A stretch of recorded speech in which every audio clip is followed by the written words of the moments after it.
So we've got the hero, we've got the villain, we've got the catchphrase, the final ingredient, the other true star of the film. Well, no story is complete without the setting, right? And for Die Hard, we get a truly iconic one. The now infamous Nakatomi Plaza. If you think I'm being a little overdramatic and calling Nakatomi Plaza the third star or the other star, I don't want to, give grief to Holly Gennaro because she's super important. So we'll say the fourth star or so of this film. Just look at this little bit from the screenplay. Tilt down from one of the stars of this film, the well-lit, impressive, and spanking new Nakatomi building. And how about we take another look at the original movie poster? Front and center. It's even more prominent on the Japanese poster. And what's the 5-film Die Hard Blu-ray Anniversary Collection look like? Oh wow, would you look at that? Now, the setting in the book, Nothing Lasts Forever, the one that Die Hard's based on, it is nowhere near a star. It's called the Klaxon Building. Yeah, it's an oil company. Of course they're going to have a name like Klaxon. And it's described in the book as only this: a 40-story vertical column on Wilshire Boulevard. Quite generic, right? But for a film like Die Hard, for any kind of film really, you can't just have some generic, lame location. The setting is a very important part of the film experience. It's what you see around the characters. So when you look at Nakatomi Plaza, you know what you're really looking at, right? Fox Plaza. A newly built 35-story tall glass and granite skyscraper in Century City, a business district in LA. It was designed by architects Scott Johnson and Bill Fain under the guidance of architect William Pereira. It's actually the last building that Pereira worked on before his death. And it'd go on to be the home of Ronald Reagan's office after he left the White House. Cool little note, they were filming Die Hard when Ronald Reagan's chief of staff, Fred Ryan, toured the building. So there were all like these little spent cartridges and like blown out walls and broken glass everywhere. And a Secret Service agent reportedly quipped, "Great, you just picked the building where there's been a movie made about how terrorists can blow it up." Yeah, I don't know if I would pick it as my office either if I was a former president. But for a movie, it makes sense. And it was actually production designer Jackson DeGovia's idea to use this building. There was this perfectly lovely tower, he said later in an interview with LA Taco. Quite striking, isolated enough.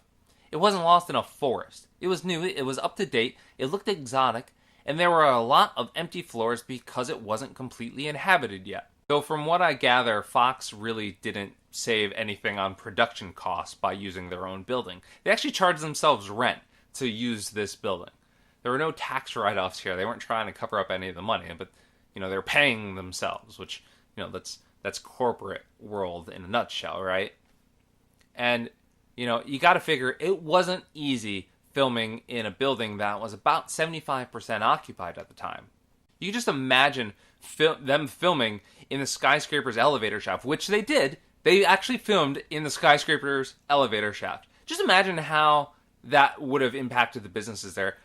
I go to the second, third, fourth floor in my building at work, and there are people who use the elevator constantly. They just go from one floor to another in an elevator. 35-story, how many stories it was?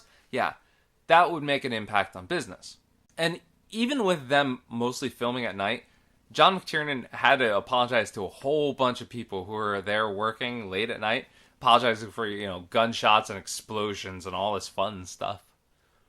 I wouldn't mind. That would have been fun to do.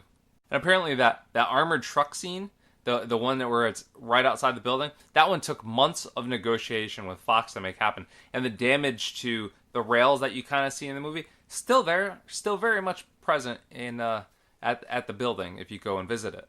But, it was a brilliant decision to use this building because, one, anything that is actually real, that was really built and is around, always looks better on film than a soundstage. There's just an extra sort of quality to it. And two, because the building was still under construction, every floor kind of has its own little character. You get those great unfinished floors, the ones for McClane to run around in. They're practically movie ready. I mean, that's actual construction equipment in the background. And seeing the building's steel skeleton exposed and naked, it immediately sets those floors apart. And then we get the executive offices. We even get this grand lobby. The environmental storytelling in the setting is almost comically absurd. I mean, the lengths that they went to incorporate kind of Japanese architecture and Japanese ideals into the Nakatomi building, this fictional building for Die Hard, it's insane. I mean, Takagi's office is obviously embellished with a plethora of Japanese motifs and artifacts. The Nakatomi logo was inspired by the helmets of samurai armor, and the reception desk, get this, is meant to suggest a Japanese military architectural technique called Oji Gobai, or fan sloping.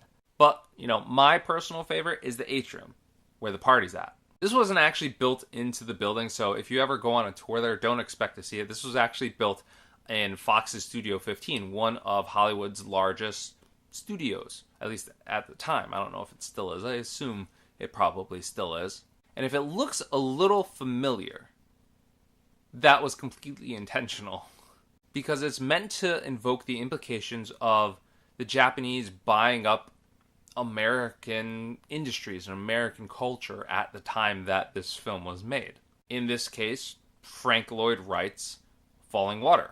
As put by Degovia in the film's audio commentary, Lee posited that Nakatomi Corporation bought Falling Water, disassembled it, and reassembled it in the atrium, like a trophy. Don't worry, Falling Water is still right exactly where it's supposed to be. You can still very much go visit it, and I encourage you to do so. The thing is breathtaking.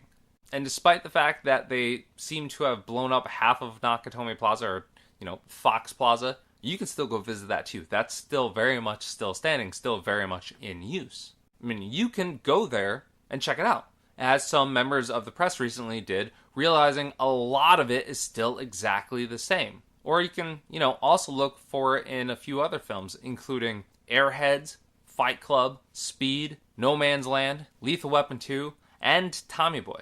And I think it was in Brooklyn Nine-Nine recently. At least, Reginald VelJohnson was.